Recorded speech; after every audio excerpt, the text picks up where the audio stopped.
The average daily balance is the most complicated of the three types of credit card problems that we're going to do. So I'm going to do two examples for you just to make sure that you understand what you're doing. This problem says calculate the interest on a $1,000 credit card bill that shows an 18% APR using the average daily balance method. Assume that you sent a payment of $50 on April 1st and that it takes 10 days for this payment to be received and recorded.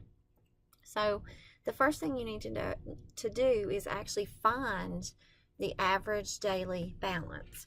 So we need to go through and we need to see what our credit card balance was every day of the month. And so our bill starts out at $1,000. We see that it's $1,000. So right now it's $1,000. And we make a payment on April 1st, but it takes 10 days for the payment to be received and recorded. So our bill is $1,000 for those first 10 days. So you can look at it as on April 1st it was 1,000, April 2nd it was 1,000, April 3rd it was 1,000, all the way down to the first 10 days. Or you can just say 1,000 times 10. Now, our bill is never this high. We are just working on finding the average. And you know the way that you find an average is you add up everything that you have. So let's say you had a 3, a 2, and a 4, and you wanted to average it. You would add those numbers up and you would divide by 3 because that's how many numbers you have. Well, we're going to end up dividing by the number of days in this month. And April has 30 days. So you're going to need to make sure that you know how many days are in the month. So for the first 10 days, our bill is $1,000. Then we make a payment. And when you make a payment, your bill goes down. So it's going down by $50. So now my bill is $950. So $950 is what my new bill is. And it stays that way if nothing else is happening in the month. This is going to stay that way since we've already used 10 days and there are 30 days in the month. It's going to stay this way for 20 days because that takes into account all 30 days that are in the month. So in order to find an average, remember we add them all up. So we would have to add up 1,000 10 times and 950 20 times, or we could say 950 times 20 and get 19,000.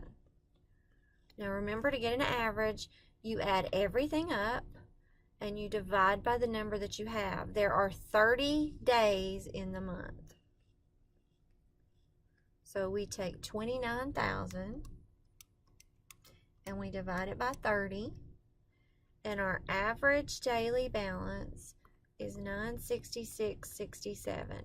Now, at no point is your bill $966.67, but we're doing an average, and we're saying on average, this is how much your bill actually is.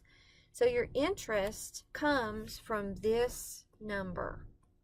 So in order to find the interest, and that's all this problem asks us to do, it asks us to find the interest. In order to find the interest, since we are looking at an average daily balance, we take the interest that we have, which is 18%, so 0.18, and we're looking at a daily balance. And there are two rules that you could have. You could have just regular days in the year, which there are 365, or you could use something called the banker's rule, which is 360. And we're just going to use the regular rule. So we're going to take our calculators and we're going to plug all this math in.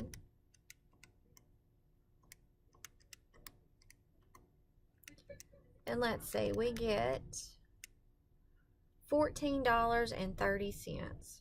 So that is the interest or the finance charge that we would get for this scenario that we have. Now let's take a look at another one. So here's a new scenario. A student has a $700 credit card bill. He charges $240 in books. It takes 5 days for the transaction to post. He then makes a payment of $300. It takes 3 more days for the payment to post. How much interest is charged on 15% APR? What is the new balance? The month has 30 days. And I would have to tell you what method we're using, but in this example, this is one that we're going to use average daily balance. So we start out at $700. So let me get my pen here.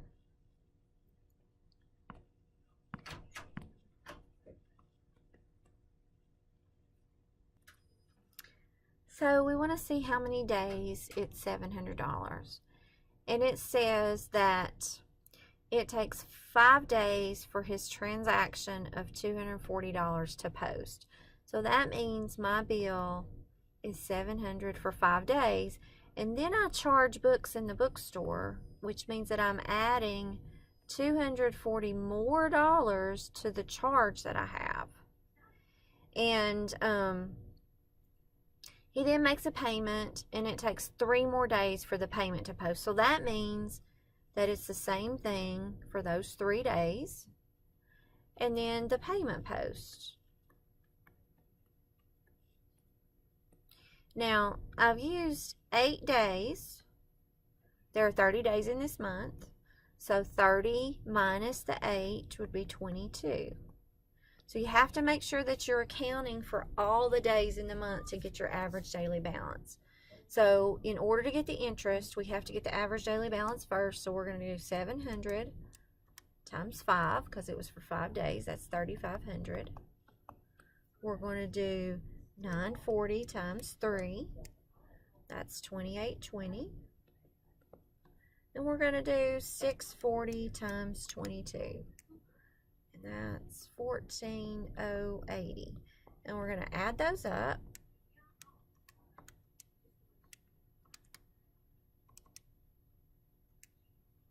And then we're going to divide that number by the number of days in the month, which is 30. So 680 is my average daily balance. I'm just going to use regular days. I would have to tell you if I wanted you to use the banker's rule. The banker's rule is 360 days instead of 365. So those are the 2 rules that you could have. If I say use the banker's rule, you're going to use 360 instead of 365. So we're just going to use regular rules. We're going to have 15%. It's daily, so we're going to have 30 divided by 365. If your month had 31 days, you would have 31 over 365. If your month had 28 days, you would have 28 over 365. If you were using banker's rules instead of 365, you would have 360 down there. So 680 times 0.15 times 30 divided by 365 is $8.38. That is your finance charge. So that's your interest. Now this one has 2 questions in it. So it says how much interest is charged. That's what we just found. And then it says what is the new balance. Now here's where you have to be careful, because this average daily balance was never a balance on your credit card. This is the last balance that you had, which was the 640. So the finance charge actually gets added back to the last balance you had to get your new balance. So my next credit card statement will say 648.38 for the brand new balance. So that's how you get the new balance in these problems. You take the interest that you found, the finance charge, and you add it back to the very last balance that you had of your transactions.